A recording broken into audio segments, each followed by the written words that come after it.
Hello and welcome to Called Bank Sports. Tonight, sorry guys, let me check out my camera really quick.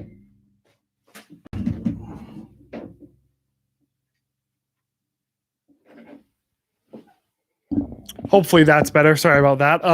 Hello and welcome to Called Bank Sports. Tonight, the Utah Jazz were able to have an awesome comeback against the Toronto Raptors, which was honestly something I wasn't sure if they were going to be able to pull out. I mean, we've talked about it a lot that they're missing Donovan and that they're missing Mike, and that's just really what happens when you have a pair of all-stars out. But they were able to come back and have a strong second half and defensively be able to do a really good job, especially in the fourth quarter, to seal the deal. Offensively, they did struggle, but if you're stopping the Raptors like they were able to do, then it ends up working out. Looking at what really stood out to me from a Jazz perspective is I personally didn't realize how many more free throws the Jazz were able to get than the Raptors this game. So both teams committed 15 fouls, the Jazz and the Raptors respectively, but the Jazz got 18 free throws compared to only 9 for Toronto. And that was the really big difference there. I mean, that's +9 for the Jazz and they won by 4. So this game was won at the free throw line, and there's some more things we can get into, but thankfully the Jazz were able to guard without fouling shooters, which is something that Toronto was not able to do tonight. And let's just give a shout out to Bojan Bogdanovic with his season high of 34 points tonight. That was just really special to see him go off and be able to put the team on his shoulders, especially where Donovan and Mike weren't in the game. He ended up shooting 12 of 22 overall from the field, 6 of 11 from 3. At one point, I believe he was 6 of 9, so he missed his last couple. And 6 of 11 from 3 means he was 6 of 12 from 2. So wasn't as good from 2 as he's been this latter half of the season, but he absolutely dominated and really was clutch in the right moments tonight. And I can't forget to shout out Joe Ingles, who was 4 for 7 from 3. And again, there was one point, I believe, in the third quarter where he came down, and I believe he hit back-to-back threes and just kept the Jazz in it.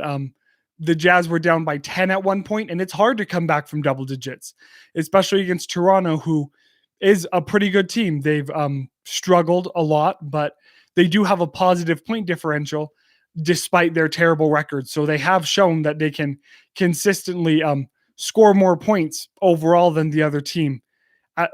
But they've just really struggled, and I think a lot of that has to do with COVID and them being in Tampa Bay instead of being in Toronto like they typically are. Looking at the Raptors, all of their starters were in double digits, which is really good for them. Then Vliet led them with 30 total points, followed by Birch and Anunoby with 17 each. And in the end, they really just weren't able to get that much production from the bench. They ended up getting 13 bench points compared to Jordan Clarkson on the Jazz, who was able to get 15. So bench points also won it tonight.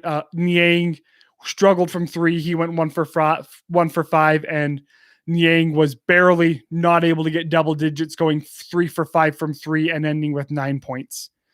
And overall, the craziest things that happened had nothing to do with the Jazz game. The Jazz are now technically in the 1 seed again, but they're only half a game ahead of the Suns, and they're going to have to win. What are they at right now, schedule-wise? They're at 46 and 18. They're going to have to win 6 of their next 8 games to probably be able to be in their best position to get the 1 seed there. But and Phoenix is going to have to win 7 of their next 9, which is going to be hard, but is definitely doable for them. So looking at the Jazz schedule, they're going to have a couple games against San Antonio this next week, which is a team that's always hard for the Jazz to beat. And they are playing for playoff position right now, trying to get into the play-in tournament. So that's going to be rough. Friday, May 7th, they're going to be playing Denver, and I wouldn't expect to have Mike or Donovan back for that game. So that's probably another loss on their end. And then you end it with Houston, Golden State, Portland, Oklahoma City, and Sacramento.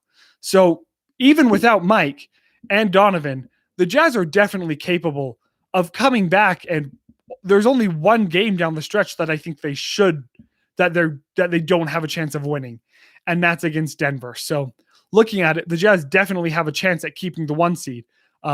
If they did go 7 of 8 of their next games, then the Suns are going to have to go 8 of 9 to win. And is that going to happen for the Jazz? Probably not. Do I think the Suns are going to go 8 of 9? Possibly, but probably not. So the 1 seed is definitely not out of reach, and things are shaping up to where if the Jazz do fall to the 2 seed, it could end up being pretty nerve-wracking. So just looking at what 538 predicts right now, they put the Jazz at the 1, but let's just say for argument's sake, the Jazz fall to 2. They have the Clippers at 4, the Lakers at 6. So you're going to have Clippers, Mavericks in the first round, and Nuggets, Lakers in the first round. And then the Jazz would have to play the winner of Nuggets, Lakers.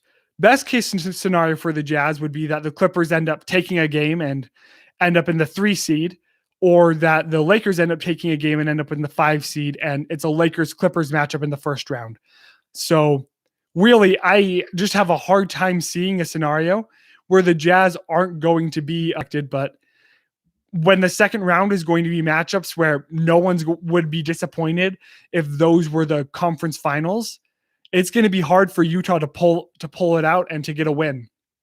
So it's really just going to end up being a crazy end of the season. And it's going to be a lot closer than I think most people expected. And a lot of the Lakers' success obviously will depend on how LeBron integrates back into the offense, and just the team as a whole. He only scored 16 points in his first game back tonight against the Sacramento Kings, and the Lakers lost by 4.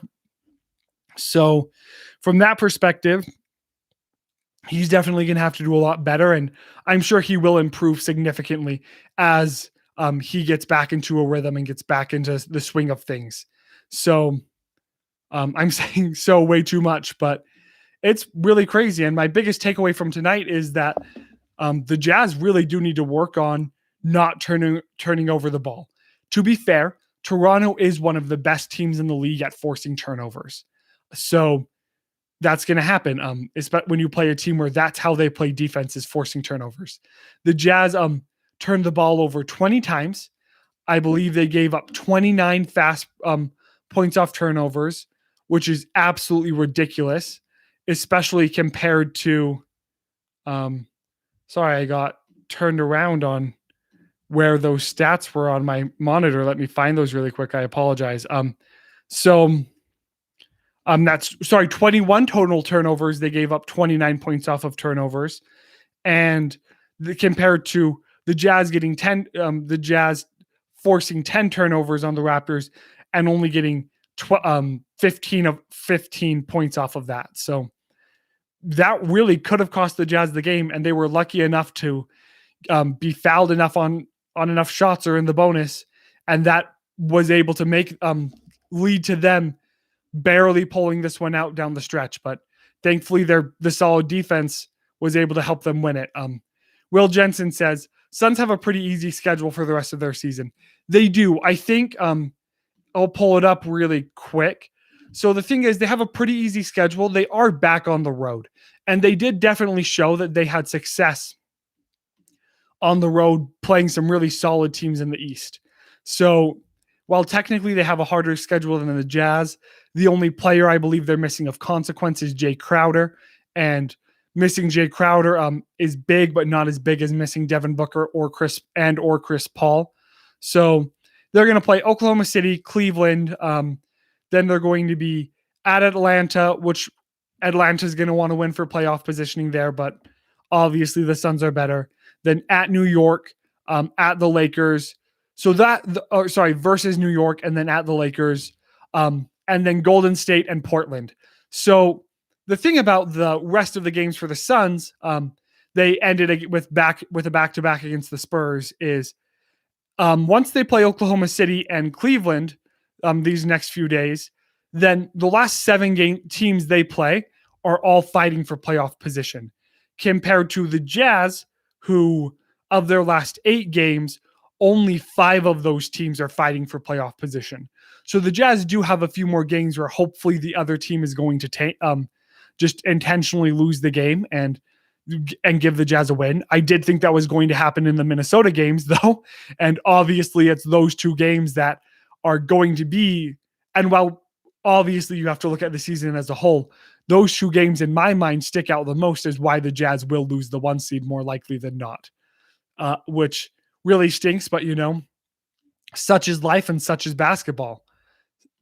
And tonight, Gobert definitely locked down defensively towards the end of the game. He did struggle at the beginning. I'm not going to lie. What Toronto did really well was get some, 6-7 foot push shots or floaters, and they were able to get them really high and they went in. I don't know, honestly, how much towards the end of the game was Gobert being a lockdown defender, which he definitely worked, or it was kind of the law of averages there playing out. And the Raptors made way too many of those up until that point, and so they just started missing them. I think that's really what cost. What happened there is, down the stretch, as everyone just all of a sudden lost the ability to score, they weren't able to get the shots that they had. Were definitely pretty good looks and pretty good takes against Gobert, but were kind of lucky on going in.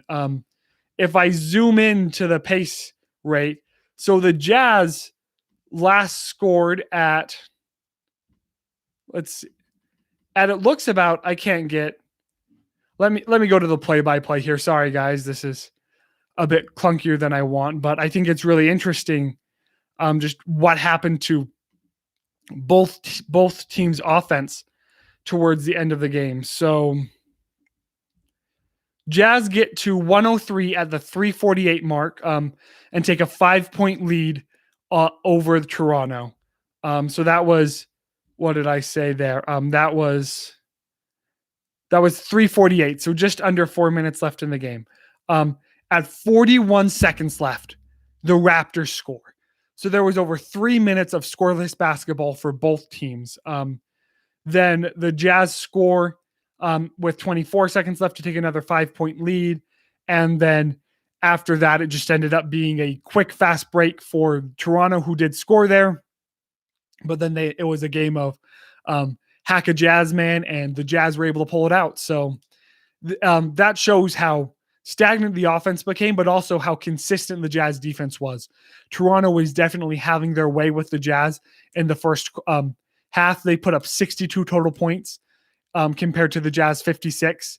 So for the Jazz to come out and score 50 points in the second half compared to only 40 by Toronto really sealed the deal there. So those are my takeaways. I know I talked a lot about seeding down the stretch, and that's definitely kind of at least going to be my focus watching it. The Jazz still have a puncher's chance of getting that 1 seed. It's going to involve them having tough games without 2 of their 3 All-Stars, like I've said 1,000,001 times, but I don't think I can say it enough. So thank you everyone for tuning in. Really appreciate it. Leave a like if you can, and Dale will be doing post game for the Spurs game on Monday, so join him after that. Thanks again, and go Jazz.